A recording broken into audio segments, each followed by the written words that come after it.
Homo sapiens have always been storytelling animals. We believe more in fiction rather than facts. We have always believed in post truth rather than the truth. Post truth has become word of the year in 2017. But when is it that human species have actually believed in truth rather than post truth?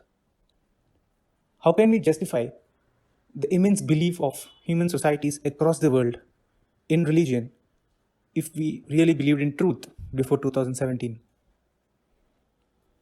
Religion, nation, ideologies are all at some extent just fiction and myths. And humans have been creating many of these stories to add meaning to their lives. That is the most important objective of creating a story. It is not to tell a story, but to give meaning to their lives. For example, why do a parent goes to the work even if he or she doesn't like going to the work? One main story that the parent weaves is the love towards children. Can we show love? We cannot. But this story and the sacrifice the parent makes adds value to the story and thereby gives meaning to their lives. Is making a story or a myth something wrong? Is this what the book conveying? Definitely not. Making fictions and believing in those fictions has been the strength of Homo sapiens. If not, human species would have just been another animal species like chimpanzees or gorillas. But human species got the power to rule over all the other species primarily because we can make fiction, we can tell stories and believe in them. We can organize massive societies on one story, and that has helped us to coordinate and thus rule over the world. In comparison, a group of chimpanzees is no more than 50. Beyond 50, it becomes harder for a chimpanzee society to coordinate and they start fighting among themselves. Just compare what human species have achieved with respect to chimpanzees or any other animal species. You can just see the magnitude of this when you see any country's army. Just take Indian Army. There are people from all across the country, which is internally a very diverse country.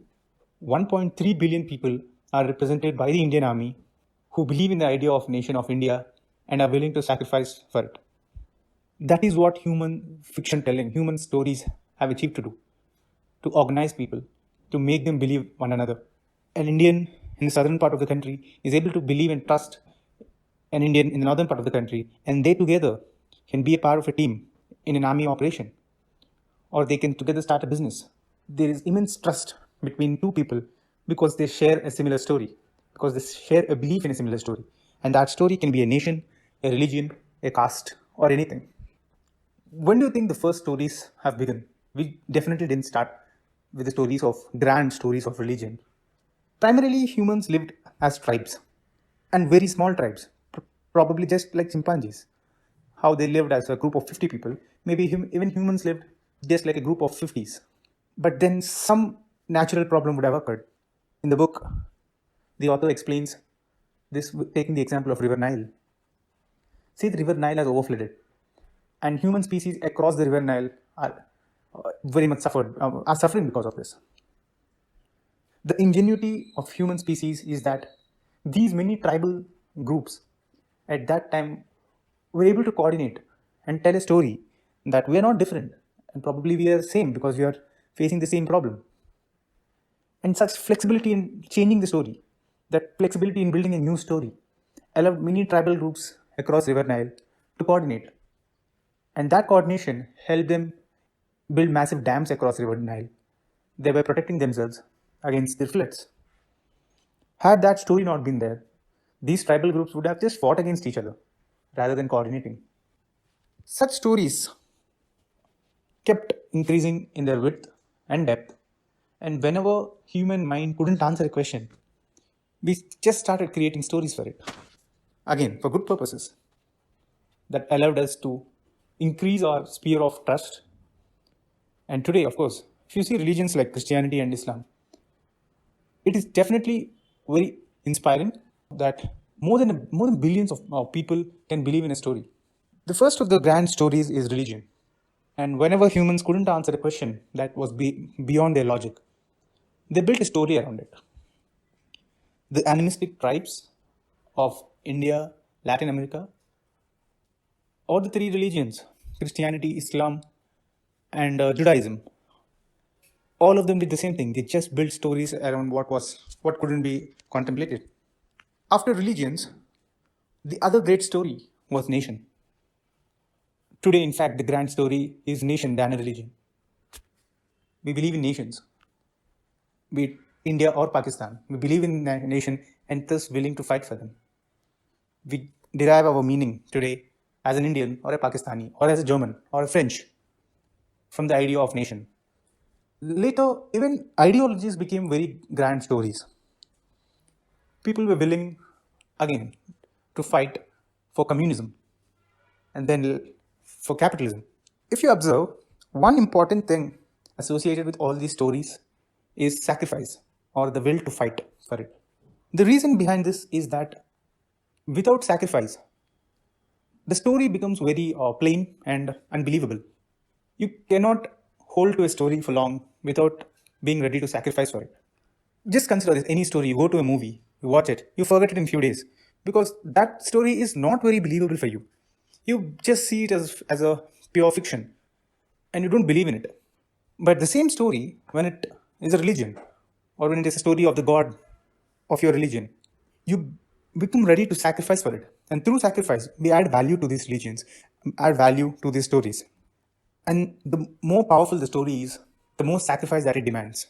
Why do you think terrorists are ready to sacrifice their lives, believing that there is a paradise above? Just because they believe in that story. The story is so powerful that they are ready to put bombs on themselves. But in 21st century, what is the grand story right now? This is where the problems are faced. And this is where the book focuses on that 21st century is marked by a lack of story.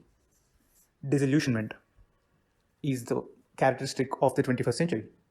Because all the stories that we have believed in so far are slowly becoming old, and the development of human logic was so fast in the last few decades that the old stories are becoming very old and unbelievable. The belief in religion has been reducing. The belief in nation has also been reducing because now we are thinking actually beyond nations and we are thinking of human community, globalization, etc. This disillusionment is primarily also because the stories of ideologies has also reduced. Because even when the story of nations lost its relevance, people found meaning in ideologies. Like Karl Marx was more a communist than a German. He believed in the idea of communism and believed in the fight of the proletariat against the bourgeoisie. Later on, liberalism tried to fill in the gap. Liberalism tried to offer a paradise kind of a story that in liberal society, a human is completely free. And in a consumerist economy, the more the human consumes, the happier he or she gets. And that's the wonderful story liberalism tried to offer. Liberalism was actually successful in trampling other stories because it was successful in showing economic growth. Till last century and the first decades of this century, liberalism has been the most dominant story. But now, even liberalism is facing a serious crisis. The economic growth offered by liberalism has led to ecological challenges. We are facing imminent climate change, and liberalism has no answer to it. Technological disruptions due to artificial intelligence and biotechnology has made our future very vague, and we really cannot come to terms with it. In this era of vagueness, in this era of disillusionment, when there is no grand story for us to believe in, for us to derive meaning from, human life has become uncertain and confused. We don't know what jobs we will do in the coming decades, and jobs has been one of the main stories. Recently, I was on one WhatsApp group, and people were asked to introduce themselves. The most common way the people use to introduce themselves is the work they do. They derived the meaning of their existence from the work they do. That gave them an identity, that gave them a story. But the technological disruptions is making this uncertain. We do not know if jobs will be available in the next few decades. That is why the arguments for universal basic income has surfaced. Because when the jobs are not available, and if you want to keep the economic demand consistently, everyone should be given a basic income. This is being tested in countries like Norway and other Scandinavian countries. So, in all aspects, be it religion, be it through jobs, or in interpersonal relationships like families, etc., every story is being attacked and it's losing its relevance. In such context, what is the important lesson? And that is what the book is focusing upon. What are the 21 lessons for the 21st century of disillusionment, of lack of story? Primarily, the most important lesson the book focused on is that we should come to terms with ourselves, with our minds. The book ends with a chapter on meditation. Of course, the book has lessons on artificial intelligence, that we can believe in it, that we can actually make our machines ethical than ourselves through artificial intelligence. And that was very logical. The book also spoke at length about terrorism and why we should not respond to terrorism in such dramatic ways as we are doing presently. And that is something which we should read the book to understand. Also, all chapters on racism, on culturism, on data technologies, etc. But the most important essence of the book is tied in the last chapter on meditation. The book argues that 21st century's most important lesson is to know ourselves, is to know how our mind works, so that we don't allow an artificial intelligence algorithm to tell us how our mind is going to work. We are already losing control over most aspects to the technology. Today, most of our decisions are actually not taken by us. That is what liberalism has actually tried to do, right? Like liberalism said that there is free will for every human and every human is rational and he or she can take a decision based on their free will. But with artificial intelligence and other technologies, our decision making is actually being outsourced. We are just agreeing to the decisions taken by technologies, by computers. It is actually true that even our thoughts are not original. It's easy to feed in a thought to every human being today. This explains the Russian intervention in USA's elections. How did a liberal country like USA attacked by Russia through social media's intervention? I mean, at the end, people voted what they wished for. What is intervention here? The intervention was into the minds. It was not into the polling booth. They used efficient technologies to change voter behavior. If everything has been a story, and if there is no story for the 21st century, then how can we derive meaning for our lives? Does that mean we should live a life of despair without no meaning or purpose? Definitely not. And that is what the book is all about. We are now having an opportunity to grab the reality, to understand the reality and derive meaning from reality rather than a story. Or accept that stories are important and build a story very consciously rather than blindly believing in stories from now on. So the main reality is, again, what actually Buddha said 2000 years ago, that suffering is the only reality. And mind you, Buddha was not a pessimist to say that. Suffering is something like light. Or, as they say, there is no darkness except the absence of light. Similarly, there is no happiness except the absence of suffering. You should understand suffering because if you want to be happy, you should know how to get rid of suffering. A happy state of mind is nothing but a state of mind that is not feeling any feelings of suffering. That's all. So, to derive meaning from reality, from suffering, the book argues that today's morality, today's decision making should revolve around lessening suffering. This has not been the case so far. Previously, our decision making revolved around the other stories we believed in. If you believe in the story of a god, you stopped eating non-veg because you believed in some god. You believed in the story of a nation, you again did some sacrifice or some duty towards the nation. Now you can actually understand that suffering is the reality and your decision making can actually, you can believe in this though, you can believe in this reality and derive meaning from it, saying that your decision making will revolve around lessening the suffering. Probably your suffering that you face, or probably suffering that people around you face. That has been the core of the book. Of course, the book explores various other aspects like terrorism, nationalism, racism, etc.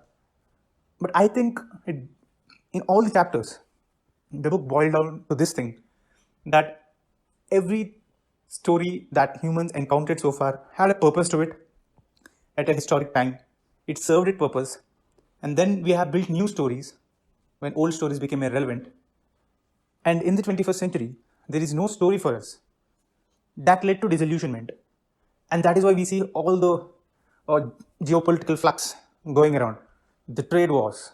No, actually, the Trump movement in USA is also a lack of story. USA believed in globalization and liberalist story so far, and when that story stopped playing its significant role, people had to believe in an alternative story because there's no consciousness that you can actually believe in no story, but into reality. And Donald Trump offered that story. He offered the story of making America great again. And that was a very comfortable story to believe in. Similarly, in India, the nationalist leaders in India are offering a story. And that has been a comfortable story for us. So there is an opportunity right now to build our moral core from the reality of suffering and reducing suffering rather than the stories that we have heard so far. So that's what the book is all about. I hope you'll read it. This is a very deep book, very profound one. I really loved reading this. And if you're interested in psychology and reading about a very broad variety of subjects, this is a definite one to read. And I highly recommend this. So please go ahead and catch this. Thank you.